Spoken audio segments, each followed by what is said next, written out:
según Cohen y según Mont y Hume. Diagnóstico pulpar y periapical, vamos a ver la última edición que sacó Cohen. También vamos a ver la clase de hoy, morfología. Esos son los temas que vamos a tocar. Denme un minutito, les comparto pantalla e iniciamos. Usualmente doy al final espacio para preguntas. Denme un segundito.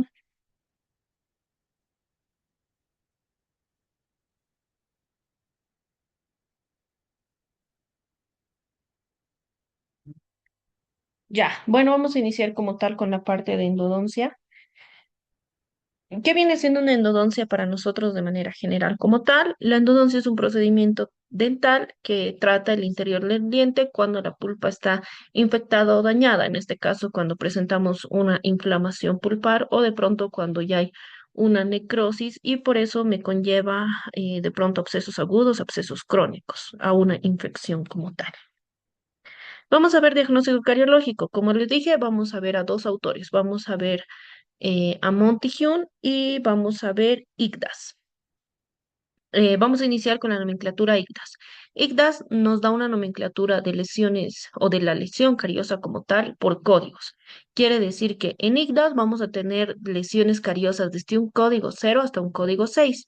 Es importante que conozcan la parte de nomenclaturas y la parte cariológica porque muchas veces el paciente va a venir a consulta, ustedes van a ver cavidad bucal y van a ver cierta nomenclatura, independientemente si manejen IGDAS o si manejen Montigyun van a ver ya una lesión, van a ver de pronto una caries cavitada y ustedes ya tienen que tener una referencia ideal a qué diagnóstico pulpar más o menos nos puede llevar este diagnóstico cariológico. En este caso iniciamos como tal con IGDAS. IGDAS nos habla de un código 0.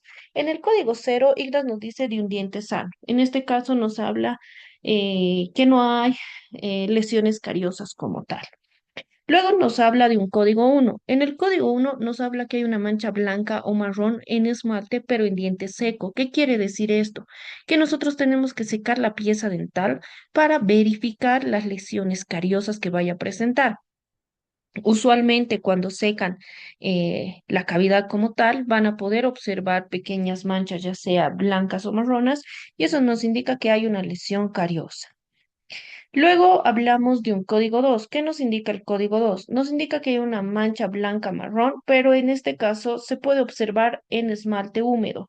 Quiere decir que no es necesario que estemos secando la parte de esmalte. Luego nos habla de un código 3. El código 3 nos habla de una pérdida superficial de esmalte sin dentina visible. Usualmente en este caso nos habla que sí hay una lesión cariosa, pero solamente me está abarcando la parte de esmalte. En este caso, evidentemente, no va a haber sintomatología dolorosa ni molestia. Luego ya nos habla de un código 4. En el código 4 ya nos habla de una sombra oscura de dentina con o sin pérdida superficial de esmalte. En la mayoría de los casos, cuando nosotros hablamos de un código 4, ya hablamos de una lesión cariosa que me está abarcando dentina y en la mayoría de las veces ya si llega a perder lo que viene siendo la parte de esmalte. Luego vemos un código 5. En un código 5 nos habla de una cavidad con dentina visible menor al 50%. Ustedes van a ver esta lesión cariosa en cavidad y qué es lo que les va a referir el paciente. Lo primero que les va a decir es, doctor, doctora, sabe, siento dolor o un poquito de molestia o de pronto les va a decir, está iniciando a molestar frente al frío o tomo algo frío y duele un poco, pero pasa muy rápido. Eso a nosotros nos indica que ya tendríamos que tener en cuenta una terapia pulpar. Cuando vean código 5, este tipo de lesiones cariosas, quiere decir que el paciente ya va a venir con una sintomatología dolorosa. Luego tenemos el código 6. En el código 6 nos habla de una cavidad extensa mayor al 50% de la superficie dentaria. ¿Qué quiere decir? Que la destrucción coronaria del diente es mayor al 50%. En este caso, el paciente va a venir con una sintomatología dolorosa que puede ser provocada o puede ser espontánea, que eso también nos refiere a un diagnóstico pulpar. Luego hablamos de otro autor, Montigyun. Montigyun nos va a dar lesiones cariosas por zonas y por estadios. En estadios nos habla de 4 estadios y en zonas nos habla de 3 zonas. Vamos a ver las 3 zonas que viene siendo la primera zona, fosas y fisuras, la parte oclusal en lo que viene siendo molares. Luego vemos áreas proximales, quiere decir caras libres, mesial, distal, vestibular, palatino, lingual. Luego nos habla de una superficie cervical. En este caso de la superficie cervical, puede ser que la lesión cariosa se encuentre en mesial, en distal, en vestibular, en palatino o en lingual, pero la zona específica tiene que ser por la parte cervical. Cuando hablamos de áreas proximales, no tiene que tocar la parte cervical, pero puede ser, como les digo, cara libre, vestibular, palatino, lingual, mesial o distal. Ahora hablamos de los estadios. Como les decía, nos va a hablar de 4 estadios. Nos habla de un estadio uno donde hablamos de una lesión activa sin cavitación. ¿Qué quiere decir esto? Que nosotros vamos a poder observar pequeñas manchas o pequeñas coloraciones como tal en la pieza dental. Pero cuando ustedes agarren sonda y quieran sondear la pieza, ¿qué es lo que ocurre? Ustedes van a agarrar sonda, van a querer sondear y la sonda se va a deslizar. Eso quiere decir que si bien hay una lesión cariosa, es una lesión cariosa inactiva. Mm, Cuando nosotros tenemos una lesión cariosa activa, ustedes van a deslizar la sonda y la sonda va a ingresar como tal a la lesión cariosa. Esa es la única diferencia. Luego ya nos habla de un estadio 2. En un estadio 2 ya nos habla de una afección moderada dentina. Quiere decir que nos habla de que ya hay una lesión cariosa que no solamente me está abarcando esmalte, sino directamente ya me llega a abarcar la parte de dentina. Y luego nos habla de un estadio 3. En un estadio 3 nos habla de una pieza extensamente afectada, pero que no involucra cúspides o bordes incisales. Usualmente, muchas veces es cuando ustedes van a ver la lesión y parece como si fuera algo pequeño, pero el paciente siente sintomatología dolorosa. Les va a decir, doctor, doctor, estoy comiendo algo, se empaqueta alimento y duele. Lo retiro y para el dolor. O doctor, doctor, estoy consumiendo algo caliente o algo frío y duele. O sea, molesta un poco, pero pasa muy rápido. Eso es porque estamos en un estadio 3. Luego hablamos de un estadio 4. En un estadio 4 ya hablamos de una lesión extensa con una pérdida importante de lo que viene siendo la estructura dentaria. En este caso, el paciente sí nos va a venir con una sintomatología dolorosa. El paciente les dirá, doctor, doctora, me duele el diente justo cuando tomo algo frío, cuando estoy jugando fútbol, cuando estoy viendo TV, duele. Usualmente esa es la sintomatología dolorosa que van a poder percibir cuando vean una lesión cariosa de un estadio 4. Hasta acá todo lo que viene siendo la parte de lesiones cariosas, según estos dos autores.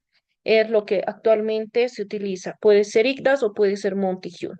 Ahora vamos a hablar de la clasificación pulpar. En esta clasificación pulpar vamos a hablar de COE. Eh, Les voy a dar las diferencias en esta nueva edición a su antigua edición. Prácticamente son ligeros cambios que se tienen. Bueno, Cohen nos habla de una pulpa normal. ¿Qué es una pulpa normal? Que no va a presentar sintomatología dolorosa. Si bien la pieza de pronto puede presentar una lesión cariosa, en este caso no hay una sintomatología dolorosa. Cuando ustedes palpen, percutan la pieza, no hay molestia y no hay dolor. Luego hablamos de una pulpitis reversible. La pulpitis reversible es una pulpa inflamada que tiene la capacidad de retornar a la normalidad. En este caso, hablando en la anterior teoría de Cohen, ¿qué nos decía Cohen? Cuando tenemos una pulpitis reversible, lo importante es el tiempo del dolor. Cuando pasa mayor a 10 segundos, nosotros, o bueno, hablamos de que ya no es una pulpitis reversible.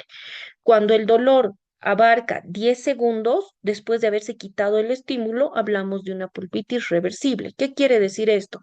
Si el paciente acude a consulta y les dice, doctor, doctora, sabe, me duele el diente, pero solo al frío, tomo mi helado, me duele, dejo de tomar y para el dolor, a los segundos para. Perfecto, estamos hablando de una pulpitis reversible. Pero lo que antes decía Cohen es que por lo menos el dolor vaya calmando después de haber retirado el estímulo durante 10 segundos. ¿Qué es lo que nos dice en la nueva teoría Cohen? Que lo ideal es esperar entre 5 a 7 segundos de la sintomatología dolorosa posterior de haber quitado el quien me da el dolor, por así decirlo. En este caso, Otro ejemplo, supongamos que un paciente viene a consulta y les dice, doctor, doctora, sabe, estoy consumiendo algo caliente y empieza a doler. Dejo de tomar mi café y para el dolor. Quiere decir, en este caso, que el dolor solamente va a durar lo que está el estímulo en cavidad bucal. Se quita el estímulo, como ser dejar de tomar algo caliente o dejar de tomar algo frío, y para el dolor. En pulpitis reversible también es importante que tengan en cuenta que el dolor siempre es provocado. Quiere decir que el paciente tiene que consumir algo para que tenga dolor. Eso es algo importante también con pulpitis reversible. Ya. Luego vemos pulpitis irreversible sintomática. ¿Qué es una pulpitis reversible, irreversible sintomática? Es prácticamente una pulpa inflamada que es incapaz de reparar.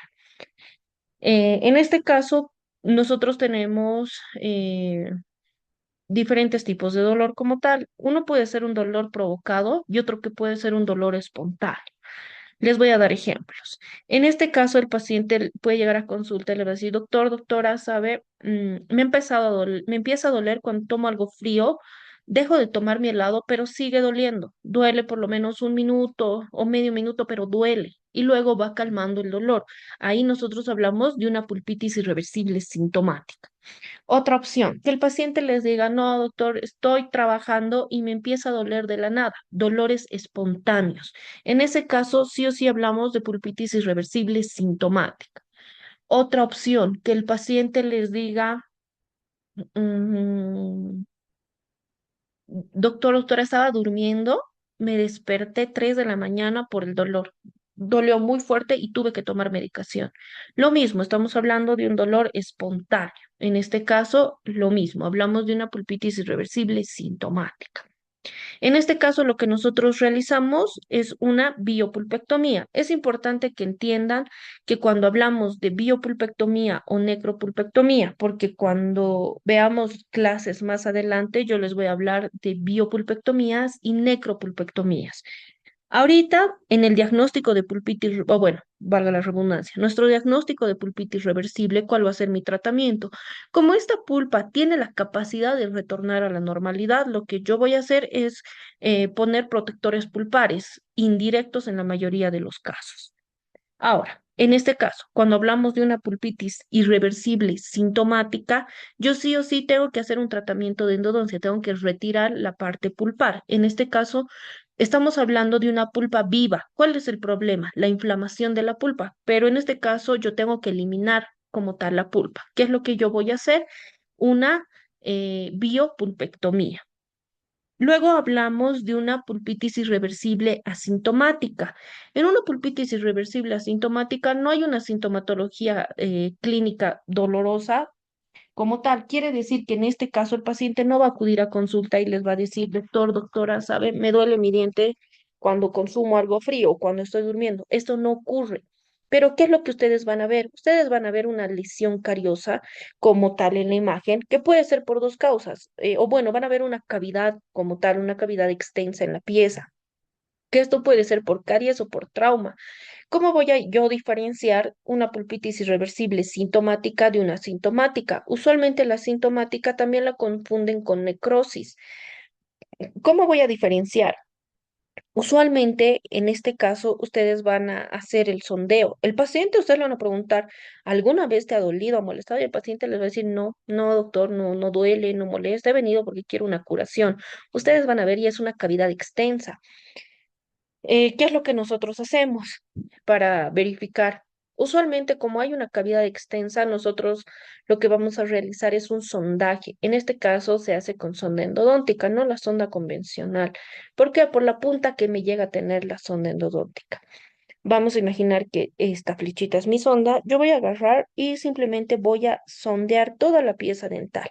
Mientras ustedes están haciendo el sondaje, el paciente va a sentir dolor. Eso quiere decir que estamos frente a una pulpitis irreversible asintomática. En este caso, si bien este es nuestro diagnóstico, nuestro tratamiento viene siendo una biopulpectomía, porque es lo mismo, en este caso viene siendo una pulpa inflamada, pero en este caso no me da una sintomatología dolorosa, es una asintomática. Luego tenemos la necrosis pulpar. En la necrosis pulpar nosotros hablamos evidentemente de que hay una muerte pulpar. Eso me va a llevar o me va a presentar cambios de coloración en la corona, dependiendo cuánto tiempo vaya a pasar. Si de pronto es una necrosis pulpar de 2 años, año y medio, ya vamos a tener el cambio de coloración de la corona. Y el paciente puede ser que en su vida se ha enterado que tiene necrosis en la pieza. El paciente puede venir y les va a decir a consulta, doctor, doctora, este diente nunca me ha dolido y de la nada se ha puesto así oscuro. Esto puede desencadenar de una manera abrupta por algún choque, un golpe, algo que el paciente hizo o de pronto mordió algo muy duro. Eso también desencadena una necrosis pulpar. Otra opción que me desencadena una necrosis pulpar es absceso, oh, perdón, es una pulpitis irreversible sintomática. Que el paciente les diga, no, doctor, sabe, hace 2 semanas me dolió horrible, horrible el diente, tomé medicación, pero el dolor ya no me dolió más. Perfecto, ustedes ven y evidentemente van a hacer pruebas pulpares y van a salir negativas. Hay una gran probabilidad de que hablemos de una necrosis pulpar. Luego, bueno, perdón, cuando hablamos de una necrosis pulpar, nuestro diagnóstico viene siendo, valga la redundancia, una necrosis pulpar. Nuestro tratamiento, si bien viene siendo una endodoncia, viene siendo una necropulpectomía. Cuando hablamos de necrosis, nosotros hacemos necropulpectomía. Luego hablamos de un previamente tratado. Un previamente tratado es un diente tratado endodónticamente. Acá también hace una pequeña diferencia Cohen en la antigua edición con la actual. Bueno, en la antigua edición, ¿qué nos dice? Que radiográficamente lo que a nosotros nos interesa es que al nivel o todo lo que viene siendo el conductor radicular, nosotros tengamos una imagen radiopaca. Eso es lo que nos decía Cohen, eso es lo que le interesaba, que evidentemente eso a nosotros nos indica que hay un material de obturación y esa pieza ha sido ya tratada previamente con endodoncia, pero no nos hablaba de una restauración final.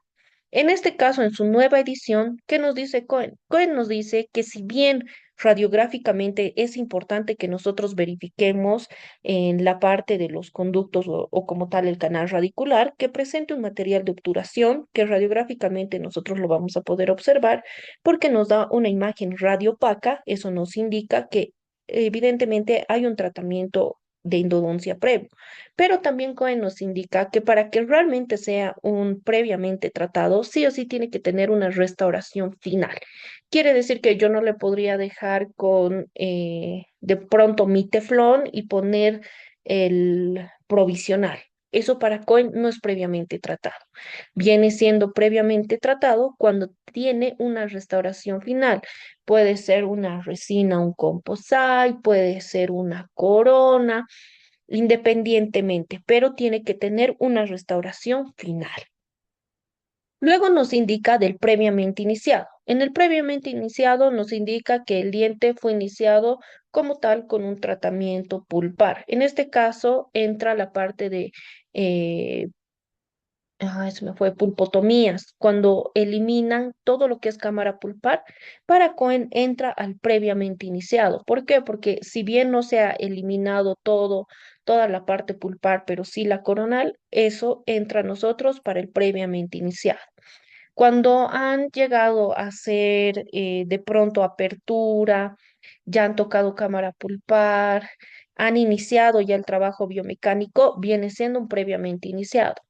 Igual, el mismo caso, que de pronto el paciente acude y les diga, no, doctor, justo el doctor que me estaba haciendo mi tratamiento de conducto me indica que hoy íbamos a terminar el dientecito, pero no está, no sé si usted lo puede terminar. Eso para Cohen es previamente iniciado. Lo que nosotros hacemos es iniciar de nuevo el tratamiento porque no conocemos si ha trabajado de manera manual, se ha trabajado de manera mecanizada, si ha sido mecanizada, si ha sido rotatoria, si ha sido reciprocante, no conocemos cuál ha sido el trabajo, no conocemos cómo ha llegado la pieza a consulta, si era una biopulpectomía, una necropulpectomía. Entonces, para nosotros, cuando ocurra eso, nosotros iniciamos de nuevo. Vuelven a limas iniciales y empiezan a hacer el trabajo biomecánico, la conformación de conducto propiamente dicho. Eh, También en este caso para Cohen, un previamente iniciado es lo que les indicaba hace un instante. Cuando radiográficamente nosotros veamos dentro de los conductos esta imagen radiopaca que nos indica que hay un tratamiento endodóntico, pero no tiene una restauración final. No hay una restauración final, como les digo, puede estar su teflón y su provisorio, pero eso para Cohen no es previamente tratado, es previamente iniciado. Esa es la diferencia también que tiene Cohen en este caso. Bueno, ahora vamos a ver la clasificación apical. En este caso también vamos a ver la clasificación apical según Cohen. Bueno, vamos a ver un tejido apical sano. Cuando nosotros tenemos un tejido apical sano, nos va a dar negativo a palpación y a percusión. Ustedes van a hacer percusión de la pieza y no hay dolor, no hay molestia. Ustedes van a hacer palpación de todo lo que viene siendo tejido blando prácticamente y tampoco va a haber molestia, no va a haber dolor. Luego nos habla de una periodontitis apical sintomática. Cuando nosotros hablamos de una periodontitis apical sintomática, estamos hablando de dolor a la percusión y palpación. Radiográficamente vamos a verificar ensanchamiento del ligamento periodontal. Eso es lo que nosotros vamos a poder verificar. Y evidentemente al paciente le va a doler, el paciente va a morder, le va a doler. Eso es algo que va a suceder.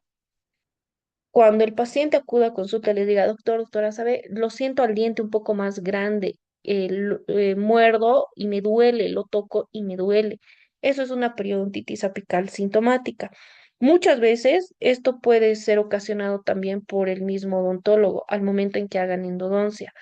Muchas veces, ¿qué es lo que ocurre? Hoy han iniciado el tratamiento endodóntico, pero el paciente, supongamos que vino por una pulpitis irreversible sintomática. El paciente sentía dolor solamente al frío. Perfecto. Han iniciado como tal la endodoncia.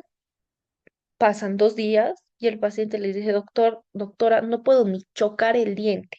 Y que es lo que muchas veces lo denominan, se ha periodontizado la pieza. Eso ocurre que hay un ensanchamiento del ligamento periodontal. Esto puede ser porque han manejado de muy mala manera el irrigante, han puesto la medicación inadecuada o simplemente al momento de hacer la conformación del conducto no lo han hecho de la manera correcta. Es usualmente por esas causas que ocurre esto.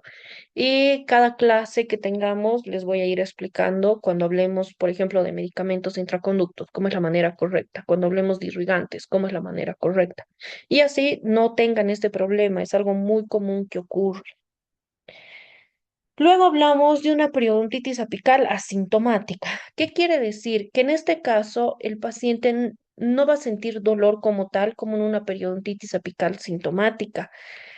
Ustedes van a hacer percusión a la pieza y el paciente en una periodontitis apical sintomática va a saltar del sillón. A comparación de una periodontitis apical asintomática, ustedes van a hacer percusión a la pieza y el paciente les va a decir, no duele, pero hay una pequeña sensación. Ustedes van a percutir y va a haber una pequeña molestia. No es dolor, más sí molestia, pero no es nada grave. Pero radiográficamente lo que nosotros vamos a observar es el ensanchamiento de todo lo que viene siendo la parte del ligamento periodontal. Luego nos habla de un absceso agudo y un absceso crónico. Hablamos de un absceso apical agudo. Un absceso apical agudo es un proceso infeccioso que es desencadenado por una necrosis pulpar. El comienzo es rápido, el paciente va a sentir dolor a la percusión, a la palpación. Vamos a tener material, quiere decir que vamos a tener exudado purulento y vamos a tener un dolor localizado persistente. Prácticamente viendo clínicamente, lo que nosotros vamos a ver es una inflamación, puede ser por vestibular, muchas veces también palatino-lingual, pero por lo menos en un 80% de las veces es por vestibular. Ustedes van a hacer palpación y van a ver clínicamente y se nota como esa pequeña hinchazón donde ustedes palpan y evidentemente ahí tenemos material purulento o exudado purulento como tal. En este caso, cuando hablamos de un absceso apical agudo, nosotros lo relacionamos a una necropulpectomía. ¿Por qué? Porque es parte de necrosis y el tratamiento que nosotros vamos a hacer es una endodoncia, pero denominada necropulpectomía. Bueno, prácticamente en este caso lo que nosotros hacemos Es como tal un tratamiento endodóntico, una necropulpectomía. En todos los casos que hemos visto, eh, necrosis, pulpitis irreversible sintomática, pulpitis irreversible asintomática, y cuando veamos más adelante el absceso apical crónico, todos estos pueden terminarlo en una sola sesión, siempre y cuando manejen bien el irrigante, manejen bien la conformación del conducto, localicen bien los conductos, se puede terminar en una sola sesión. El único caso que no se puede terminar en una sola sesión es el absceso apical agudo. ¿Por qué? Porque yo tengo que asegurarme y eliminar el material purulento. Yo tengo que realmente eliminarlo. ¿Para qué? Para que en un futuro no se reagudice. Quiere decir que no vuelva a aparecer. Y evidentemente también tengo que asegurarme que el paciente se vaya sin infecciones como tal. Luego tenemos el absceso apical crónico. Cuando nosotros hablamos de un absceso apical crónico, estamos hablando de un proceso infeccioso desencadenado también por una necrosis pulpar, pero en este caso me va a presentar un tracto sinoso, lo que antes llamaban fístula. En este caso también, como les decía, se puede terminar en una sola sesión. ¿Qué es lo que va a ocurrir? Que es algo muy normal. Como acá tiene un tracto sinoso, que muchas veces esto cicatriza, aparece, cicatriza, aparece. El paciente acude a consulta y evidentemente cuando viene por un absceso apical crónico no va a venir por dolor porque no hay dolor. En este caso va a venir y les va a decir, doctor, doctora, ¿sabe? Siento como que hay un granito, que ese granito en mi encía aparece, pasa un tiempo y desaparece, luego aparece y aparece. Eso es un absceso apical crónico, donde nosotros vemos la presencia de tracto sinoso. En el caso que de pronto ustedes realicen el tratamiento, en este caso la necropulpectomía, en una sola sesión, es muy normal que el cemento de obturación como tal de los conductos llegue a salir un poco de cemento por el tracto sinoso. Y evidentemente ustedes van a limpiar, pero siempre va a quedar como un puntito blanco. Eso a los 3, 4 días va a desaparecer y va a terminar de cicatrizar. Eso es muy normal. ¿Qué es lo importante en este caso para que terminen en una sola sesión la parte de necropulpectomía o biopulpectomía, excepto abscesos apicales agudos? Tienen que tener buena apertura, tienen que manejar muy bien el irrigante y tienen que tener buena conformación del conducto y evidentemente encontrar todos los conductos. Si ustedes tienen toda esa combinación, pueden terminar en una sola sesión sin ningún problema. Ya, denme un segundito, dejo de compartir y vamos, denme un minutito. Vamos a ver la parte de mm, morfología dental. Les voy a explicar también cómo se utiliza la parte de localizadores, endomotores y prácticamente eso de manera general. Denme un segundito, les voy a volver a compartir.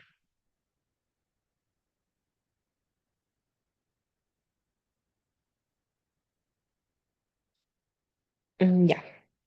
Es importante que también ustedes conozcan morfología dental, porque es importante que sepan cuántas raíces tiene el diente y en qué predisposiciones se van a encontrar.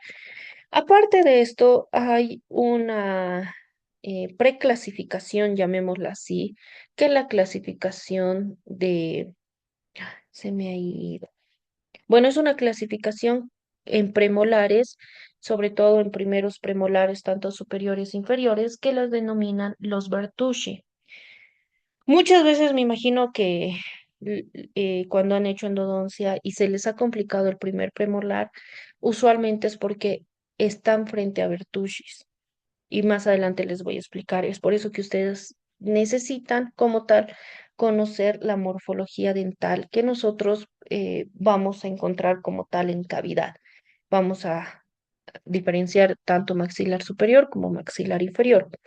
También es importante que conozcan la morfología y la predisposición en la que va a salir la salida del foramen apical. ¿Por qué? ¿Qué es lo que me lee el localizador foramidal? Lo que realmente se llama el localizador foramidal, no localizador apical. El localizador foramidal me va a dar lectura a la salida foramidal. para que yo tenga un buen sellado a la parte apical y no presente de pronto infecciones, quiere decir que no se reagudice si fuera el caso. Cuando nosotros tenemos los localizadores, el localizador me va a leer la salida foramidal. Es por eso que ustedes tienen que saber a qué predisposición se va a encontrar al momento en que ustedes estén haciendo la lectura foramidal, les llegue a leer y tengan un muy buen resultado al momento de hacer la conformación del conducto. Bueno, vamos a iniciar con lo que viene siendo incisivo central superior. Vamos a tener una salida foramidal hacia vestibular. En incisivos centrales superiores, nosotros vamos a tener una sola raíz y un solo conducto. Luego tenemos el incisivo lateral superior. En el incisivo lateral superior, nosotros vamos a tener un foramen que puede ser hacia distal o puede ser hacia palatino. En este caso, mi incisivo lateral superior también cuenta con una sola raíz y un solo conducto. Luego hablamos de canino superior. Mi canino superior me va a dar un foramen o una salida foramidal como tal hacia vestibular. En caninos superiores nosotros vamos a tener una sola raíz y un solo conducto, pero en la mayoría de los casos en caninos superiores nosotros tenemos conductos accesorios, como se observa en la imagen. Y evidentemente cuando nosotros tenemos conductos accesorios no hay una lima como tal, ya sea manual, rotatoria, niti, flexible, lo que ustedes gusten, que logre ingresar a esta parte. ¿Quién me va a ayudar a, bueno, eliminar o como tal la parte de conductos accesorios? Es la irrigación. Es por eso que tienen que manejar muy bien irrigantes para que funcione la endodoncia. Luego hablamos del primer premolar superior. En este caso de primer premolar superior, yo sé que en la mayoría de bibliografías que han encontrado les van a decir en un 80% vamos a tener dos raíces, dos conductos. En un de pronto 20-30% vamos a tener una sola raíz y un solo conducto. Todo lo que viene siendo la parte del primer premolar superior. Pero olvidaron que hay una pequeña clasificación. En esta clasificación es la clasificación de los Bertucci. Bertucci prácticamente es el autor quien ha descubierto esta clasificación en premolares superiores. Vamos a tener la clasificación de Bertucci, donde nos va a clasificar por clase 1, clase 2 y así sucesivamente.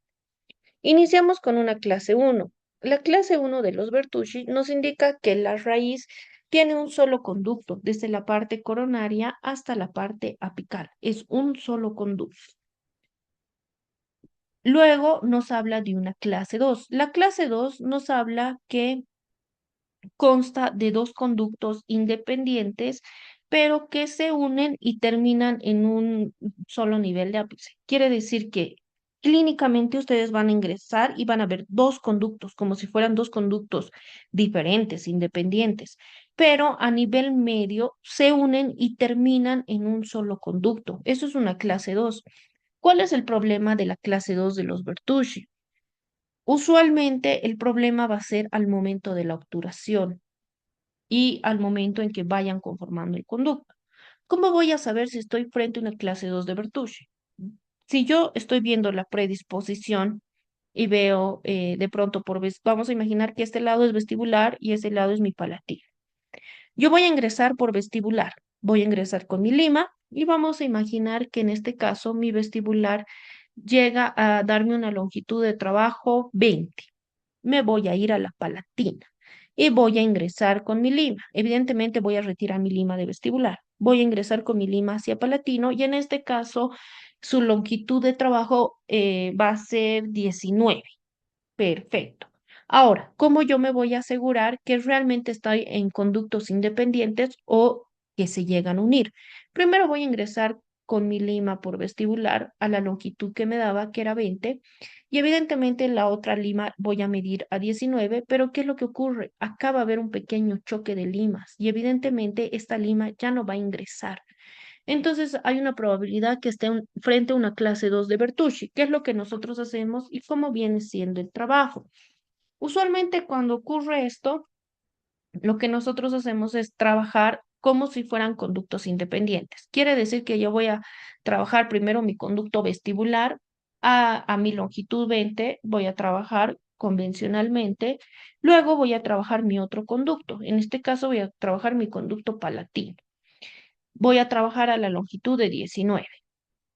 Trabajo, evidentemente, a la parte apical, todo bien.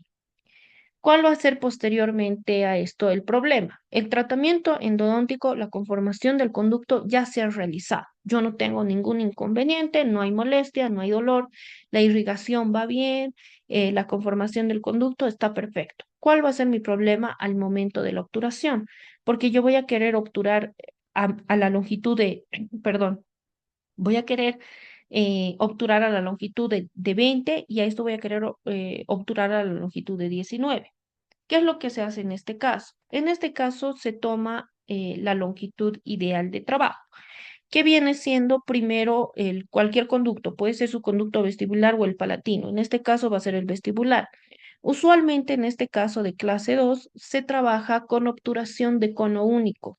Es importante que lo anoten porque cuando hablemos de cemento de obturación y hablemos de tipos de obturación, van a entender, no todos los cementos me sirven para cono único. Eso es muy importante.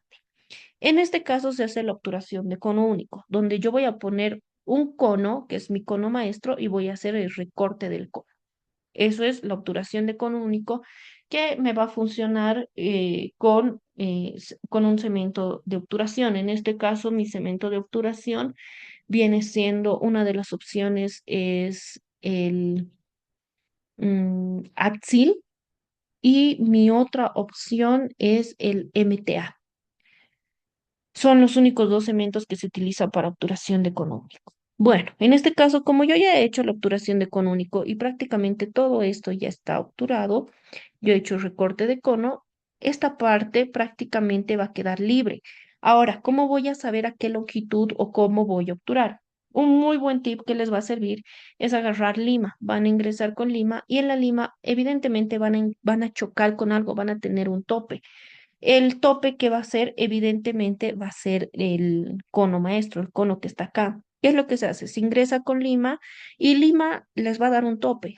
Se marca ese tope. Quiere decir que con mi goma yo voy a ir hasta donde me dé el tope, voy a retirar la lima y voy a medir. En este caso, imaginémonos que la lima ya no mide 19, mide 15. Entonces yo voy a marcar la parte de cono y lo mismo, voy a ingresar y cono único.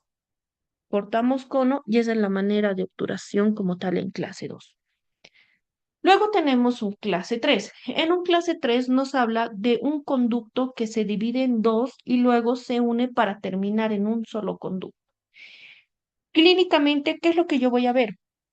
Usualmente ustedes van a hacer apertura y van a encontrar un solo conducto. ¿Cuál es el problema? Que este conducto a nivel medio se divide para luego terminar unidos y terminar en un solo conducto. ¿Cuál va a ser el problema en esto? Usualmente va a ser el trabajo y la conformación del conducto.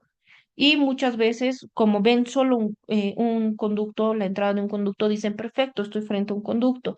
¿Qué es lo primero que va a ocurrir? Ustedes van a ingresar con la lima y se van a chocar con este sobresaliente, por así decirlo, donde me da la separación de los conductos. Eso va a ocurrir. Ustedes ingresan al medio del conducto y van a encontrar con esto. Ustedes van a hacer fuerza, ya sea de pronto hacia la parte vestibular palatina y va a ingresar un poco más. Se puede ingresar por acá o puede ingresar por acá.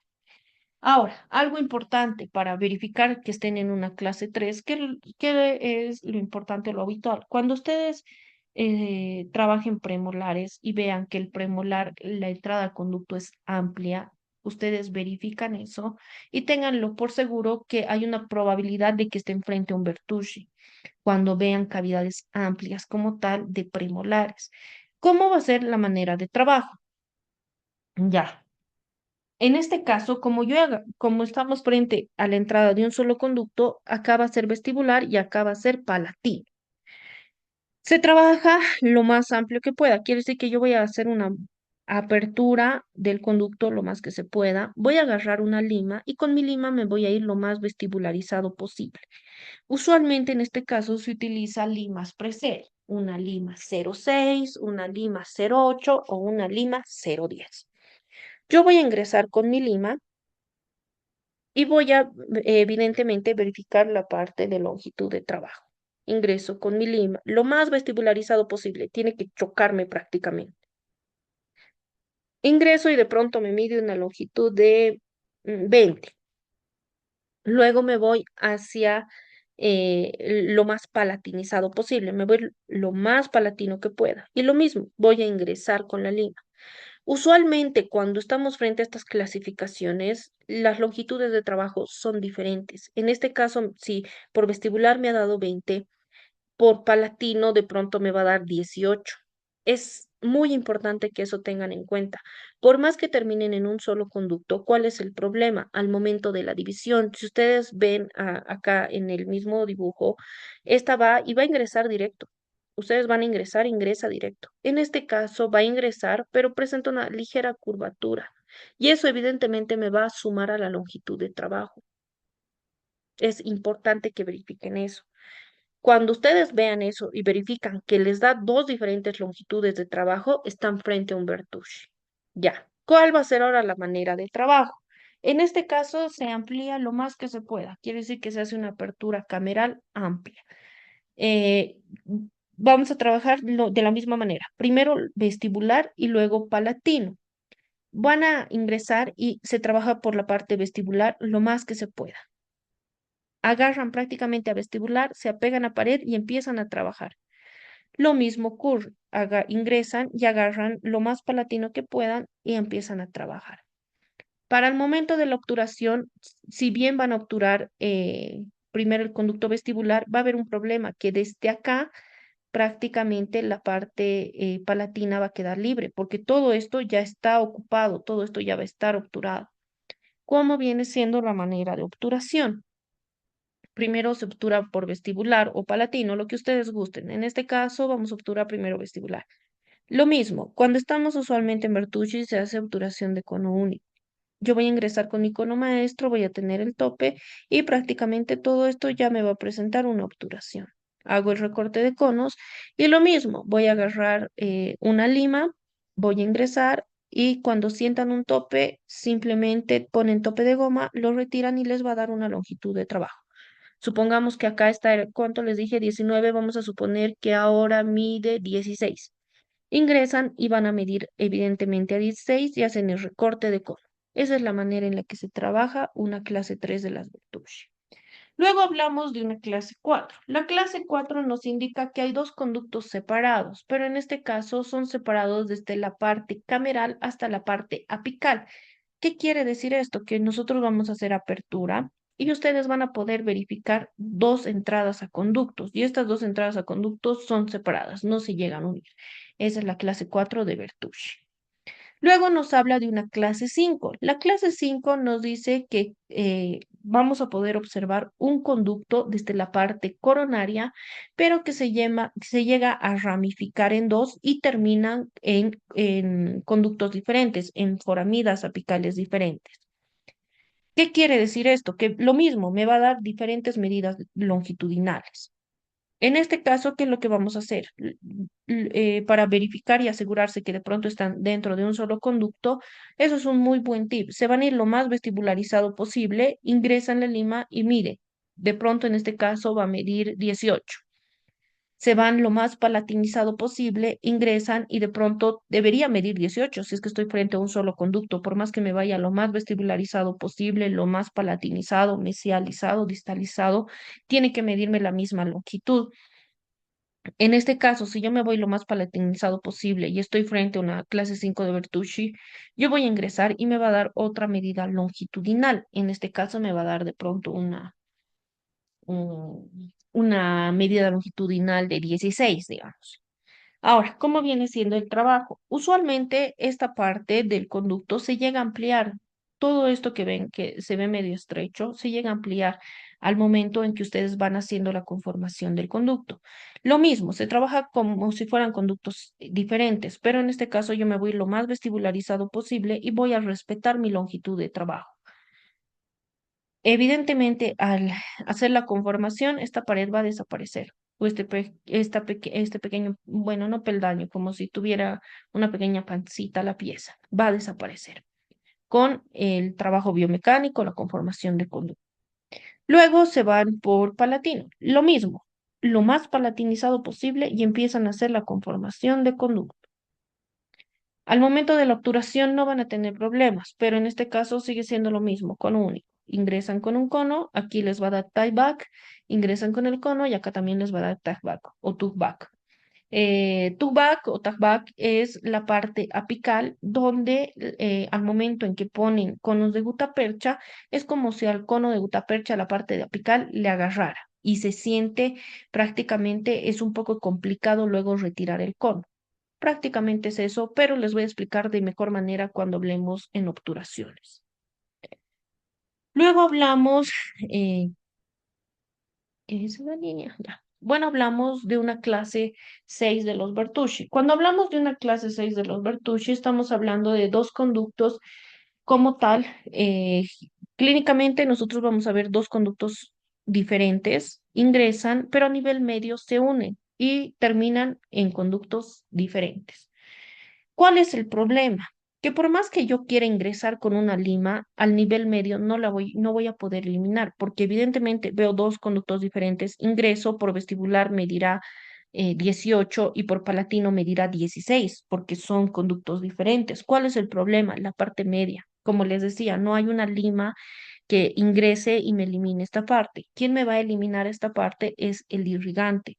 Cuando ustedes y veamos la clase de irrigación, es importante que lo manejen bien, porque pueden estar frente de pronto a este Bertucci y esta parte tienen que eliminar. Imaginen que estemos hablando de una necrosis y esto va a estar infectado. Necesitan eliminar como tal, la manera de eliminar con irrigación. En este caso, la obturación puede ser cono único, condensación lateral, no hay ningún problema. Evidentemente, esta parte media no la vamos a llegar como tal a obturar, pero sí va a presentar un sellado hermético, porque en este caso yo voy a sellar la parte palatina y voy a sellar la parte vestibular. Si bien no voy a tener como una obturación en esta parte, yo voy a tener un sellado de ambos lados, tanto vestibular como palatino. Luego hablamos de una clase 7 de Bertucci. En la clase 7 de Bertucci nos habla de un conducto. Clínicamente, ¿qué es lo que yo voy a ver? Un conducto. Pero este conducto se divide en dos, se vuelve a unir y se vuelve a dividir. Prácticamente como tal, vamos a encontrar un conducto que se divide en dos, se une en tercio medio y se vuelve a separar para terminar en foramidas diferentes.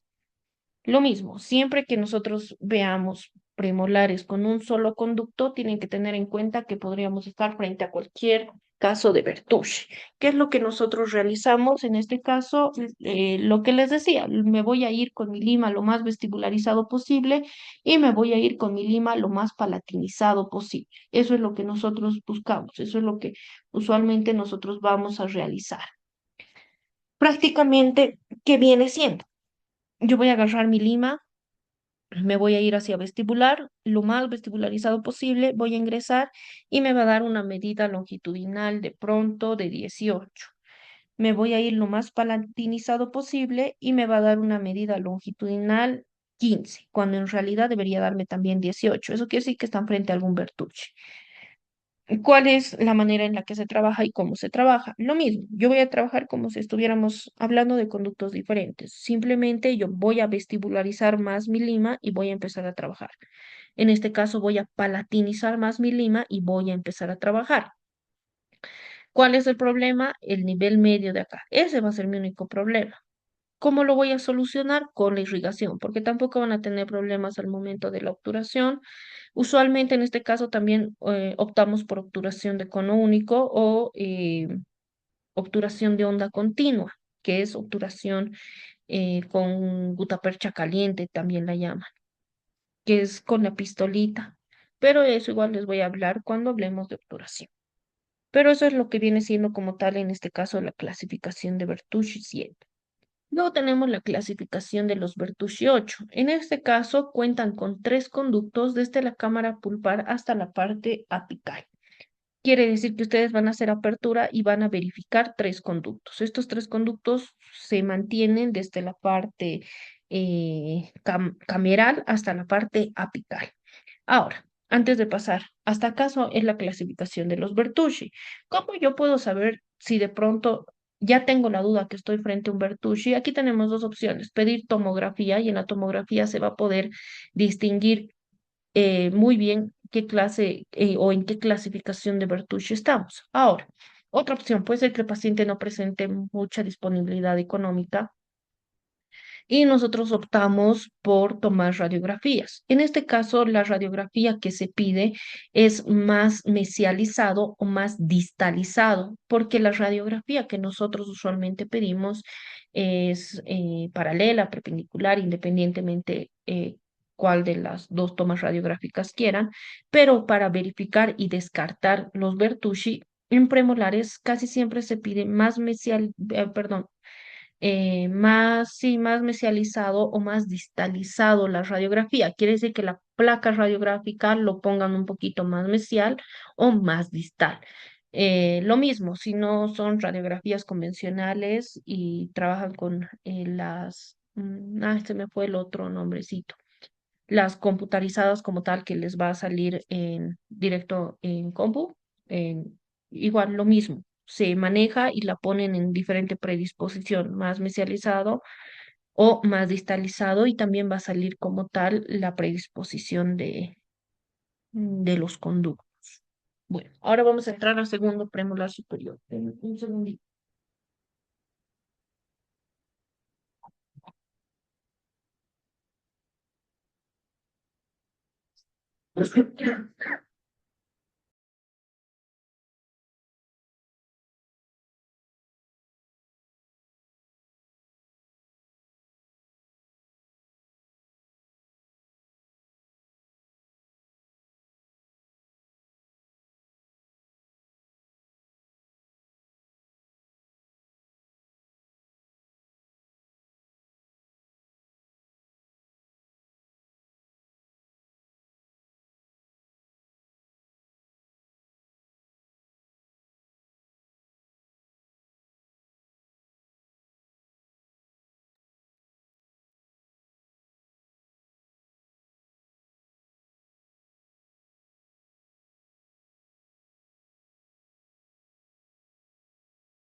Ay, perdón, mil disculpas.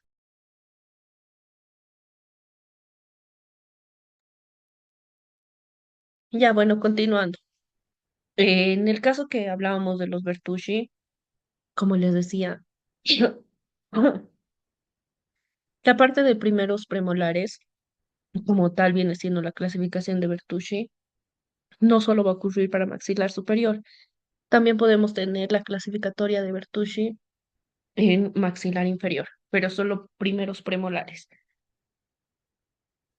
Es el cuidado que tienen que tener. Luego hablamos de segundos premolares superiores. En segundos premolares,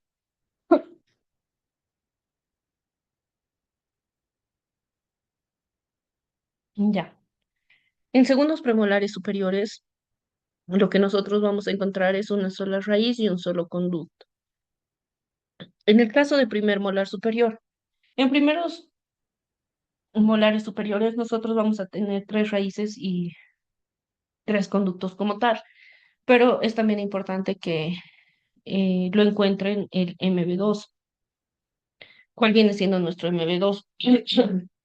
Prácticamente nosotros vamos a tener el conducto palatino, el conducto distal y la MB1 y la MB2. Quiere decir mi conducto mesio-vestibular 1 y mi conducto mesio-vestibular 2. Usualmente, cuando encuentran el MB1, que viene siendo evidentemente el palatino, el distal, el vestibular, hay una pequeña hilera que la denominan, se me fue el nombrecito, pero es una pequeña hilera oscura que no va más de unos 2, 3 milímetros, súper chiquito, cuando simplemente siguiendo la dirección, yendo hacia arriba de la MB1. Ahí se encuentra lo que viene siendo la MB2. Luego vemos segundos molares superiores. En segundos molares superiores nosotros también vamos a contar con lo que viene siendo tres raíces y tres conductos. Bueno, la parte de terceros molares superiores. Cuando nosotros hablamos de una predisposición anatómica de terceros molares superiores, es complicado porque no hay una regla como tal, como en el caso de pronto del segundo molar superior, que va a venir con tres raíces y tres conductos. En este caso, los terceros molares superiores pueden tener dos raíces, dos conductos, pueden tener tres raíces, tres conductos, puede tener de pronto igual, en el mejor, o bueno, en el peor de los casos, cuatro raíces y cuatro conductos. Es muy independiente la parte de terceros molares superiores. Luego tenemos el incisivo central inferior. El incisivo central inferior me va a dar un foramen, o bueno, una salida foraminal de manera recta o directa y la parte distal. En incisivo central inferior, nosotros vamos a tener una sola raíz y un solo conducto. En el incisivo lateral inferior, la salida foraminal igual viene siendo de una manera directa o recta o hacia distal. También contamos con lo que viene siendo una sola raíz y un solo conducto. En caninos inferiores, la salida foraminal es directa y contamos lo mismo con una sola raíz o un solo conducto. Luego vemos el primer premolar inferior, como les decía. En el caso del primer premolar inferior, nosotros también contamos o hay una posibilidad que estemos hablando frente a los Bertouche. Mi primer premolar inferior prácticamente va a tener una sola raíz y un solo conducto, pero también se da la predisposición de los Bertouche. Mi segundo premolar inferior vamos a tener lo mismo, una sola raíz, un solo conducto. En mi primer molar inferior, nosotros prácticamente hablamos en la mayoría de los casos que vamos a tener tres raíces y tres conductos. En el caso de pronto de mi segundo molar inferior es donde vamos a encontrar dos raíces, dos conductos. Es igual muchas veces que en el primer molar inferior encuentren dos raíces y dos conductos. Llega a ocurrir en algunos casos, sí. Luego tenemos como tal el segundo molar inferior, que les decía, viene siendo dos raíces, dos conductos. En el segundo molar inferior también ocurre que muchas veces les van a decir, no, pero yo he encontrado en un segundo, perdón, en un segundo molar inferior que tenía hasta cuatro raíces. Usualmente no es que tenga cuatro raíces, es un conducto en C. Usualmente, segundos molares solamente van a tener dos raíces. Pero ¿cuál es el problema o la diferencia donde dicen, no, ese diente tenía hasta cuatro raíces? No es que tenía o tenga cuatro raíces, el problema es que es un conducto en C. Les voy a explicar más adelante en el caso de terceros molares. En el caso de terceros molares es muy importante que muchas veces eh, va a ser lo mismo que en terceros molares superiores. Pueden tener dos raíces, dos conductos, tres raíces, tres conductos, llega a variar. Pero en este caso, también en terceros molares inferiores vamos a tener el conducto en C. El conducto en C es prácticamente, ustedes van a hacer apertura, van a poder verificar y van a ingresar con lima y va a haber sangrado. Si manejan localizador, el localizador les va a leer. Y es este pequeño conducto. Bueno, ni tan pequeño. Es esto, este conducto, pero en C. Y muchos colegas, ¿qué es lo que hacen? Ingresan con lima por acá. Ah, perfecto, encontré un conducto. Ingresan más acá, encontré otro conducto, porque les va a seguir leyendo. Ingresan por acá y encontraron otro conducto, e ingresan por acá o encontraron otro conducto. Usualmente no es que tenga muchos conductos, simplemente es un conducto en C. ¿Cuál es el trabajo como tal del conducto en C? La irrigación. Tienen que tener buena irrigación y tienen que tener buena manipulación como tal en la formación del conducto. Cuando hay un conducto en C, ustedes pueden ingresar de pronto hasta cinco limas, acá una, acá otra, acá otra, acá otra, y va a ingresar normal. ¿Por qué? Porque es un conducto en C. ¿Cuál es la manera correcta de trabajar un conducto en C? Yo voy a ingresar por acá mi lima, donde está como tal señalando, y voy a empezar a hacer el trabajo biomecánico y la conformación. Me voy a ir a nivel medio y lo mismo. Me voy a ir a este nivel y lo mismo. Eh, en este caso, como les decía, la irrigación es primordial. Posteriormente a la irrigación, Lo que igual se toma bastante en cuenta es la obturación. En este caso se hace obturación de condensación lateral, porque tengo que rellenar prácticamente todo esto de conos de gutapercha. La otra opción que también se maneja es la obturación de onda continua, es prácticamente con gutapercha caliente, esa pequeña pistolita, que les voy a enseñar a manipular y demás. Por ejemplo, esta es una tomografía. Así se ven cortes axiales en tomografía.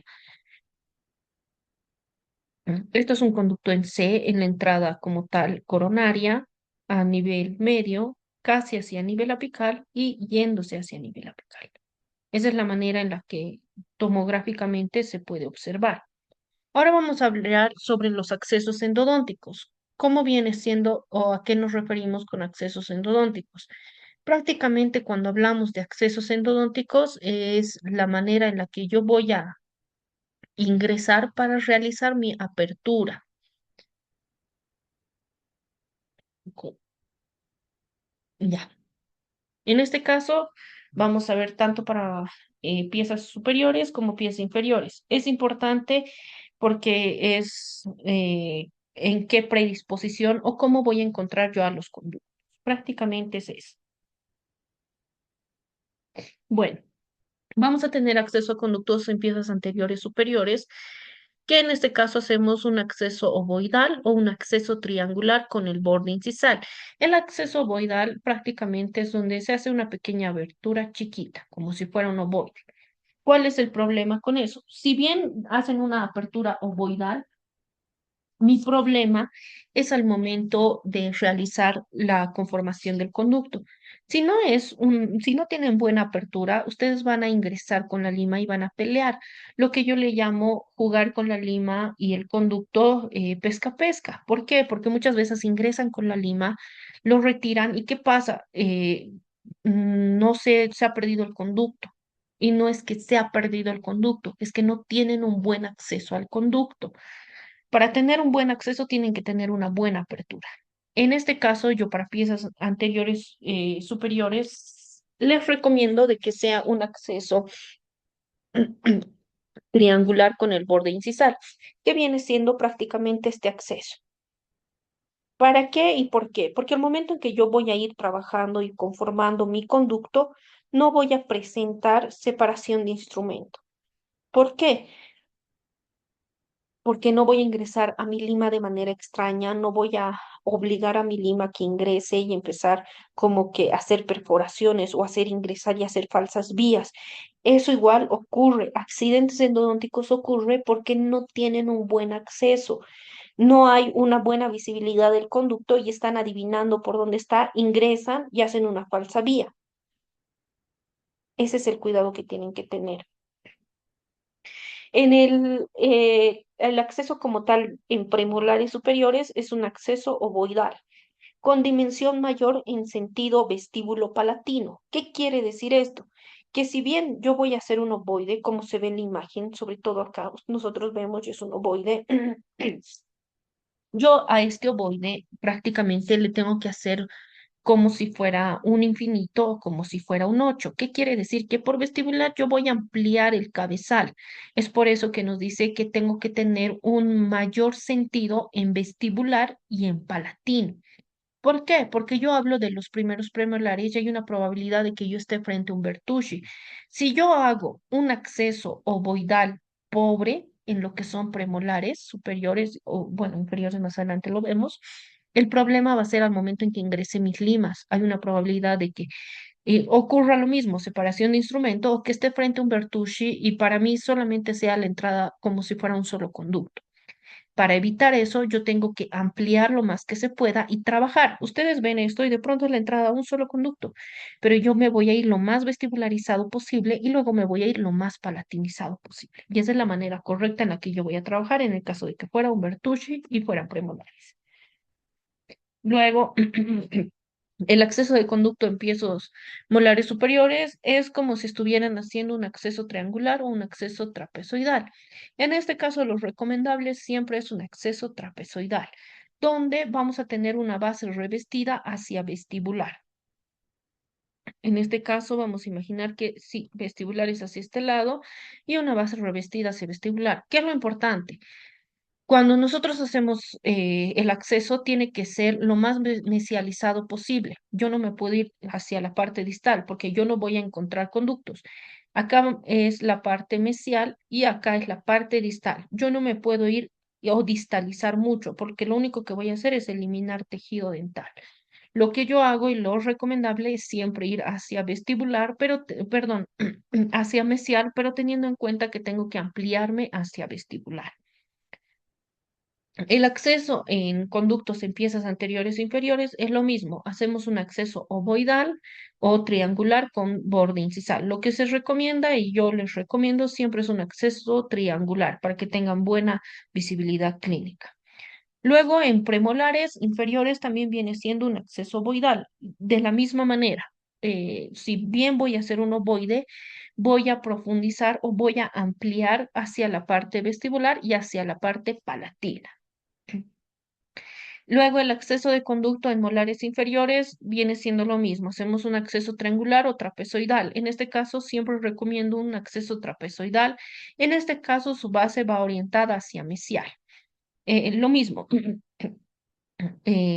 para encontrar como tal la predistribución de los conductos, se va lo más mesializado posible y lo más vestibularizado posible, para que ustedes tengan una buena apertura y encuentren como tal la parte de los conductos. Denme un minutito. Como tenemos tiempo, vamos a adelantar la clase. Denme un segundito.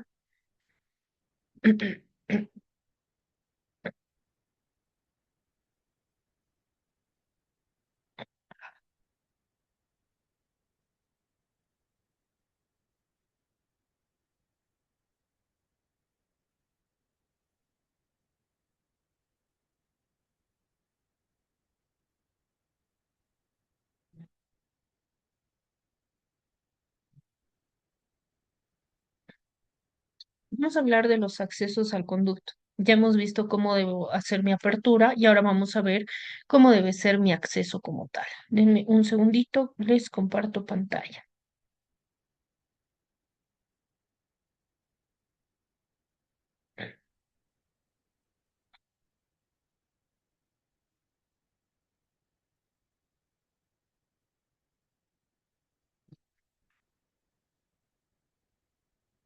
Ya, en este caso, como les decía, vamos a ver la parte de accesos a conductos. Ya, ¿qué viene siendo un acceso endodóntico como tal? El acceso endodóntico es un conjunto de procedimientos que se inicia desde la apertura coronaria, permitiendo la limpieza de cámara pulpar y se continúa con la localización de conductos, o sea, es lo primordial que nosotros hacemos. Posterior a anestesiar al paciente, lo que yo voy a hacer es un acceso endodóntico. Ya. Como iniciábamos y decíamos, todo acceso inicia con una apertura coronaria. Algo importante, ¿por qué se periodontiza la pieza? Porque están, si bien vamos a eliminar todo lo que es la parte pulpar, yo aún estoy provocando calor al momento de eliminar la lesión cariosa. Siempre que hacen o realicen apertura coronaria, realícenlo con, perdón, realícenlo con irrigación. Bueno, en la mayoría de los casos, evidentemente vamos a estar frente a dentina. Entonces nosotros vamos a agarrar una fresa redonda, eventualmente de tallo largo, de carburo, y vamos a poner irrigante y vamos a eliminar toda la lesión cariosa. Cuando nosotros iniciamos la apertura coronaria, algo importante, si yo tengo o mantengo algo de la lesión cariosa y empiezo a hacer el trabajo y la conformación del conducto, mientras ustedes están irrigando y limpiando y lavando todo el conducto, pero aún hay una pequeña parte de lesión cariosa y la lima toca, se va a contaminar el conducto. Así que cuando nosotros realizamos apertura coronaria, nosotros eliminamos toda lesión cariosa. Quiere decir, si me llevo dos paredes, me llevé dos paredes. Y voy a hacer a eso una apertura coronaria, donde yo voy a eliminar toda lesión cariosa que encuentre en la pieza dental en la cual yo voy a realizar la endodoncia. Luego, posterior a esto, prácticamente yo ya voy a ver puntos sangrantes. Quiere decir que yo ya estoy en la entrada del conducto. Posterior a esto, nosotros tenemos que hacer la eliminación de cámara pulpar. Aquí tenemos dos opciones de eliminar cámara pulpar. Una que viene siendo afresado y otra que viene siendo con cuchareta de dentina. ¿Cuál es la diferencia? Que muchas veces cuando se realiza el fresado con cámara pulpar, o perdón, van a realizar la eliminación de cámara pulpar con el fresado, ¿cuál es el problema? Que al momento de fresar, muchas veces no tienen aún de pronto el cuidado respectivo y hacen lesión de furca. Eliminación de cámara pulpar en la mayoría de las veces hacen lesión de furca. Para eso nosotros tenemos un tip donde vamos a agarrar radiografía. Yo voy a tener mi fresa como tal. Se agarra de la lima, se quita el tope de goma y se le pone a la fresa. Yo voy a tener acá mi imagen radiográfica. A mi imagen radiográfica yo voy a ir y voy a medir hasta nivel medio de cámara pulpar. Voy a poner el tope de goma a mi fresa y voy a empezar a fresar a esa medida para que yo no ocasione lesión de furca. Ahora, otro caso, si de pronto tienen mucho miedo, ya les ha ocasionado o alguna vez ya hicieron lesión de furca y están aún con el miedo, la manera correcta de eliminación de cámara pulpar va a ser con cucharita de dentina. Lo recomendable es que sea con cucharitas de dentina Hugh Freddy o My Leffer. ¿Por qué estas dos marcas? Porque estas dos marcas tienen punta filosa, no son como las cucharitas de dentina que de pronto van a casas dentales y les van a vender, no sé cuánto estará, 50 bolivianos, 60, pongámosle. Porque evidentemente cuando les vendan y ustedes lo compren, al primer corte sí va a cortar bien. Cuando quieran hacer un segundo corte ya no van a poder porque se pierde el filo. A comparación de las Hugh Freddy y las My Leopard, no ocurre eso, va a tener un buen filo y ustedes al momento en que eliminen cámara pulpar, a las dos pasadas que le den con la cuchareta de dentina, van a eliminar todo lo que es cámara. Esas son las dos maneras que se elimina cámara pulpar, con cucharetas de dentina, pero con punta filosa, que viene siendo Hugh Freddy o My Leopard, o con eliminación de cámara pulpar del fresado, pero siempre y cuando poniendo un tope de goma para que no ocasione una lesión de furca. Posteriormente a esto ya vamos a tener la ubicación de los conductos radiculares. Eh, un grave error que se comete para la ubicación de conductos radiculares es que agarran la sonda convencional, la sonda de mitriada. Ustedes van a agarrar la sonda y empiezan a querer buscar los conductos, así como en la imagen, digamos, no es que van a sondear, simplemente empiezan a hacer presión. Y evidentemente entre una de esas presiones hay una probabilidad de que ocasionen o se realice una falsa vía. Para eso nosotros tenemos una sonda endodóntica. ¿Cuál es el problema? Ahorita la que están observando en imagen no es una sonda endodóntica porque no encontré en imágenes sonda endodóntica. Muchas veces les van a decir que la sonda endodóntica es la misma sonda que la periodontal, pero eso es falso. ¿Por qué? Porque la sonda endodóntica viene con una longitud y un calibre finito, con una punta igual súper finita. En este caso, sondas endodónticas también yo les recomiendo de la parte de Hugh Freddy o My Leffer. La que yo tengo es Hugh Freddy. La clase del lunes les voy a mandar una foto de mi sonda endodóntica. Van a ver la diferencia, porque muchas veces los van a querer estafar. Al principio, cuando yo no conocía de sonda endodóntica, a mí me ofrecieron condensador manual y me dijeron es sonda endodóntica, pero no era sonda endodóntica, es un condensador. Les voy a mandar la foto de lo que viene siendo una sonda endodóntica, la sonda periodontal y mi condensador. Y van a ver cuál es la diferencia y lo ideal y lo importante que es tener una sonda endodóntica en el caso de hacer endodoncia. Con una sonda endodóntica es muy complicado que ustedes hagan falsas vías. ¿Por qué? Porque al momento en que ustedes estén sondando, con la sonda endodóntica no hacen fuerza, no hacen presión a comparación de la sonda convencional de la triada. Ustedes van a estar sondando con la sonda endodóntica y como tiene una punta filosa sin necesidad de presión, simplemente va a ingresar a los conductos. Esa es la gran ventaja que se tiene. Por ejemplo, en este caso, es más o menos así. van a ir sondando y la sonda realmente va a ingresar directo a conducto. Esa es la gran ventaja, que no van a estar de pronto haciendo fuerza o haciendo presión. Luego tenemos la preparación a la entrada del conducto. ¿Qué quiere decir esto? Que si bien yo ya tengo eh, si bien yo ya he encontrado mis conductos y demás, yo no lo voy a dejar solamente ahí. Lo que nosotros hacemos es preparar la entrada al conducto, donde yo voy a ampliar la entrada al conducto para el momento en que yo haga la conformación de conducto no tenga un problema. Entonces, para eso yo voy a utilizar las gates. Se utiliza la Gates 4, la Gates 3 y la Gates 2 cómo viene siendo la preparación a la entrada del conducto. Es como observan en la imagen.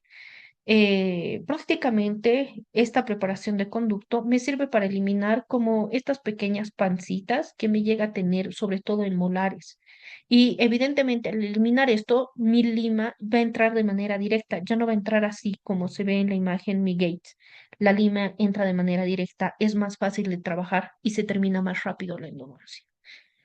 En este caso, iniciamos con la secuencia de gates. Iniciamos con una Gates 2. La Gates 2 prácticamente lo que me hace es abrirme el camino, por así decir, me va a ampliar el camino hacia lo que viene siendo mi conducto. Voy a irrigar. Usualmente en todas estas irrigaciones nosotros utilizamos hipoclorito. La siguiente clase, que es la clase del lunes, si mal no recuerdo, es donde vamos a hablar sobre irrigantes. En este caso vamos a irrigar con hipoclorito. Luego me voy a una secuencia de la Gaze 3. La Gaze 3 evidentemente no va a ingresar más. La Gaze 2 va a ingresar hasta donde está la imagen. La Gaze 3 lo que me hace es simplemente mejorar esta pequeña pancita. La va a eliminar. Vamos a terminar eliminando esta pequeña pancita. Luego cambio a Gaze 2 otra vez. En este caso, la Gaze 2, si yo ya no tengo esta pequeña pancita, la Gaze 2 va a ingresar un poco más. Quiere decir que mi Gaze 2 va a ingresar más o menos hasta este nivel. Luego de ingresar con la Gates 2, irrigo y retiro y cambio a una Gates 4. Evidentemente una Gates 4 no me va a llegar como tal a esta secuencia de gates o a este nivel donde ha llegado el gate 2. El Gate 4 simplemente lo que hace es como que afinar el camino que ya ha hecho el Gate 2 y el Gate 3. Lo que hace es simplemente como que afinar. Ingresa, afina y se va, porque no me va a ingresar más, simplemente me va a afinar la entrada al conducto. Luego irrigo y vuelvo a una secuencia de gates 3. Ingreso mi gates 3 y el gates 3 evidentemente va a ingresar un poco más hasta acá. Lo retiro y luego irrigo y vuelvo con mi última secuencia de gates, que en este caso viene siendo el gates 2. Ingreso, irrigo y ya. Hasta ahí termina lo que viene siendo como tal gates, la secuencia o la preparación a la entrada del conducto. Porque en toda esta secuencia de las gates como tal es donde yo les digo que se hace irrigaciones. ¿Qué pasa si yo solo agarro una gate 2, luego agarro la 3, luego agarro la 2, luego hago la secuencia correcta, pero no irrigo? ¿Cuál es el problema que yo voy a tener o cuál es el problema que se me va a presentar? El problema va a ser al momento que yo quiera hacer la conformación de conducto. ¿Por qué? Porque yo estoy llevando, bueno, no llevando, sino al momento en que estoy preparando la entrada al conducto, estoy eliminando smith layer. Smith layer es barro dentinario y este barro dentinario tiene que ser eliminado. Lo voy a eliminar con la irrigación, pero si yo no irrigo, mi smith layer se va a ir hacia nivel apical. Normal, va a ir bajando hacia nivel apical. ¿Y cuál va a ser ese problema en un futuro con el smith layer? Que al momento en que yo esté trabajando la parte de la endodoncia, donde yo ingrese mis limas y quiera hacer trabajo biomecánico, voy a tener pérdida de longitud de trabajo. ¿Por qué? Porque a nivel apical se ha ido barro dentinario y luego va a ser un problema mayor retirar barro dentinario, porque voy a trabajar con limas preserie, voy a trabajar con mayor irrigación, voy a trabajar con quelantes. Esa es la diferencia. Siempre tienen que irrigar. El mejor irrigante y quien me va a ayudar a eliminar su layer es el hipoclorito. Por eso nosotros en esta secuencia manejamos hipoclorito, no manejamos agua destilada ni suero fisiológico. Bueno, doctores, sí, yo creo que hasta acá, porque en la siguiente clase vamos a ver conformación e irrigación del conducto. Hasta aquí, doctores, doctoras, dudas, preguntas que tengan de todo lo que vimos la clase de ahora. Los leo, las leo, también los escucho, las escucho, dudas, preguntas.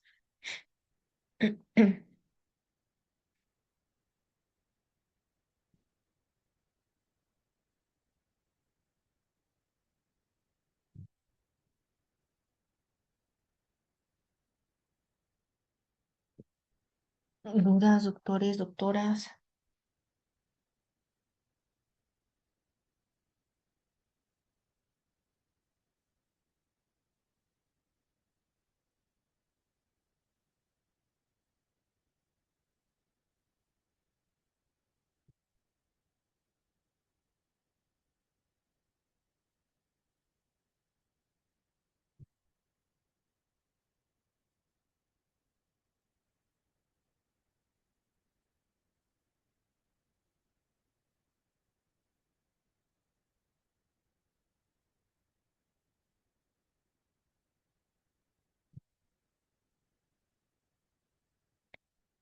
Denme un segundito.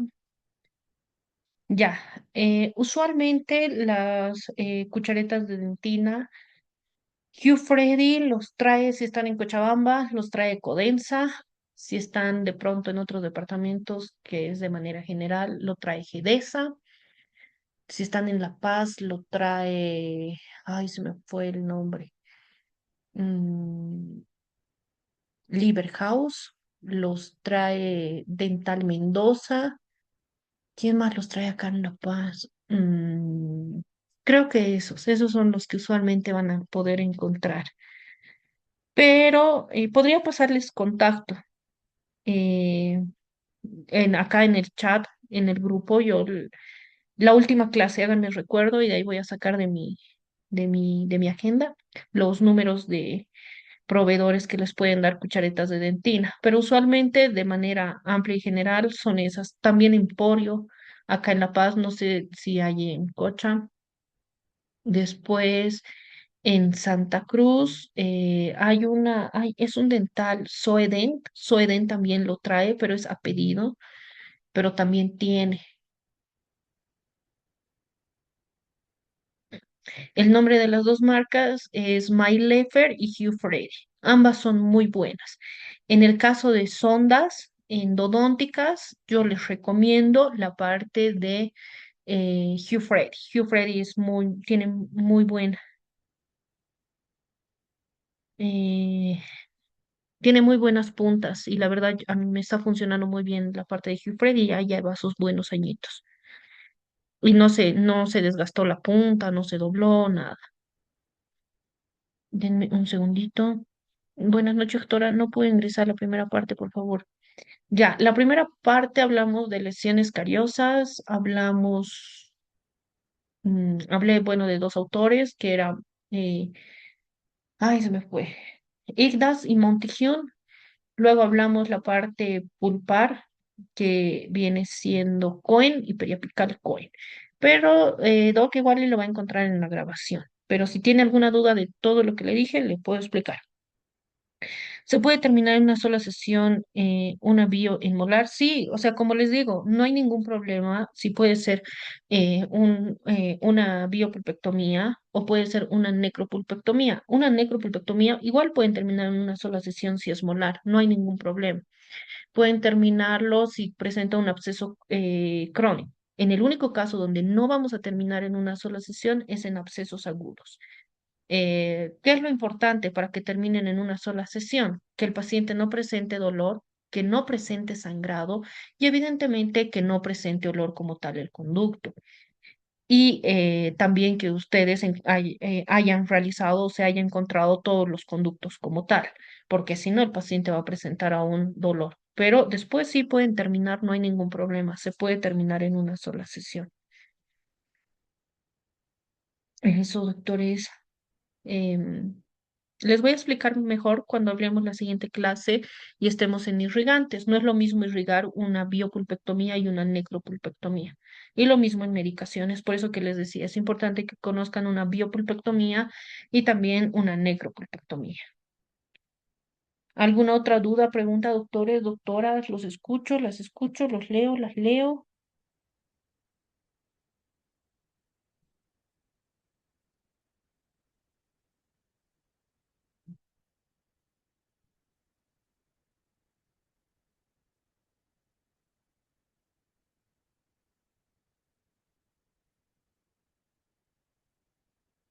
Ya. Usualmente para evitar cómo vamos a priorizar la pieza, como les decía, el dolor post-endodoncia, que en la mayoría de los casos es porque manejan muy mal el irrigante, que a una pieza vital están irrigando como si fuera una pieza necrótica. Pero hablando de irrigantes, les voy a explicar eso en la siguiente clase, la clase del lunes, pero eso es una opción para que se periodontice. La otra opción es la parte de eliminación. Cuando nosotros eliminamos las lesiones cariosas, nosotros tenemos que eliminar con irrigación. Yo no puedo eliminar sin irrigación porque eso me va a presentar dolor postoperatorio. Ese es el cuidado que yo tengo que tener. Muchas veces también lo que me periodontiza la pieza es la medicación. Confunden medicamentos para una biopulpectomía como si fuera para una necropulpectomía y eso a la pieza le va a periodontizar. Pueden haber realizado todo el trabajo ideal, pero ese va a ser problema. Otro problema para que se periodontice la pieza es dejarlo aún consangrado al paciente. Si yo estoy haciendo la apertura, he iniciado el trabajo biomecánico, yo tengo que asegurarme que si bien no voy a terminar esa sesión, ese conducto no presente sangrado. Eso es muy importante. Ahora, otra cosa es de pronto que el paciente acuda a consulta. Imaginen que ahorita y ustedes están por cerrar consultorio y el paciente les diga, no, doctor, por favor, no hay ni siquiera radiografías, pero me está doliendo, ya no aguanto. Perfecto, ustedes van a hacer como tal, no van a realizar, bueno, como tal la endodoncia porque no tenemos radiografía. ¿Qué es lo que nosotros optamos? Es poner medicamento. Y eso les va a ayudar también cuando estén apresurados y no quieran perder pacientes. Pero esto solo les va a funcionar cuando hablemos de biopulpectomías. Se elimina gran parte de lo que viene siendo cámara pulpar y lo que nosotros ponemos es hidróxido de calcio.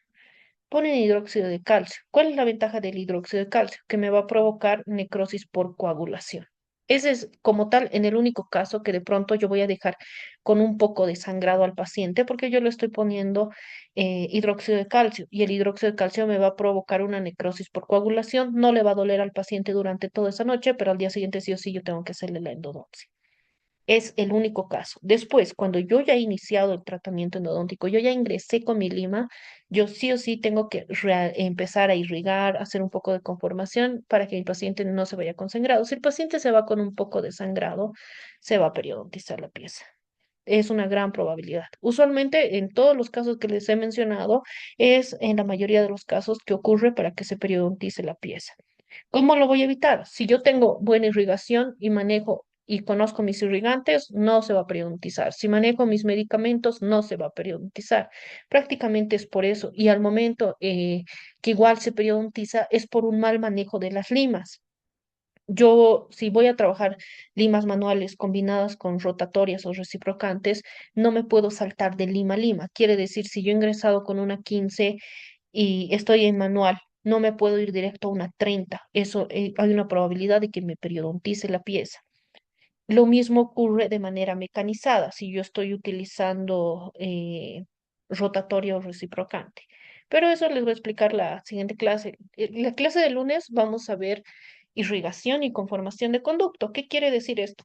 Que yo les voy a hablar sobre trabajar de manera endodónticamente, obviamente, el conducto, de manera manual y de manera mecanizada. Les voy a dar la diferencia entre rotatoria y reciprocante. Vamos a hablar sobre localizadores apicales. Les voy a explicar cómo se maneja, si de pronto ustedes quieren comprarse localizador, qué es lo ideal, qué puntos importantes, cómo deben comprarse el localizador, lo mismo el endomotor. ¿Qué más? Y vamos a hablar sobre irrigantes. Vamos a hablar sobre irrigación de ¿qué vamos a hablar? Vamos a hablar sobre irrigantes para biopulpectomías y necropulpectomías y les voy a hablar sobre todos los irrigantes que nosotros tenemos. Eh, eh, eh, Doctora, ¿qué se puede medicar qué dice, qué se puede medicar en una necrosis pulpar para la siguiente sesión? Ya. Cuando nosotros tenemos una necrosis pulpar, muchas veces podemos poner hidróxido de calcio, pueden poner yodoformo, pero el yodoformo tiene que ser a días contados, porque si yo le dejo mucho tiempo yodoformo, el yodoformo se desprende gases y me va a provocar dolor a futuro. Y evidentemente, aparte de que me provoque dolor, me va a provocar pigmentación de la pieza. Entonces, el cuidado que yo tengo que tener. Pueden dejar clorexidina en gel también. Esas son las opciones que se tienen. El medio acoso, glicerina, clorexidina en gel, anestésico, agua destilada, suero fisiológico. Eso es lo que se puede dejar como tal, como medio acoso. Pero igual vamos a hablar sobre medicación, la clase del miércoles. No sé cuándo es la siguiente clase, pero ahí vamos a hablar sobre medicación y vamos a hablar, bueno, la siguiente clase ya les dije, pero la subsiguiente vamos a hablar sobre medicación. Vamos a hablar sobre materiales de obturación. Les voy a hablar sobre los diferentes tipos de obturación que nosotros tenemos. Y la última clase es donde vamos a ver complicaciones en endodoncia como tal. ¿Hasta acá alguna otra duda, pregunta, doctores, doctoras?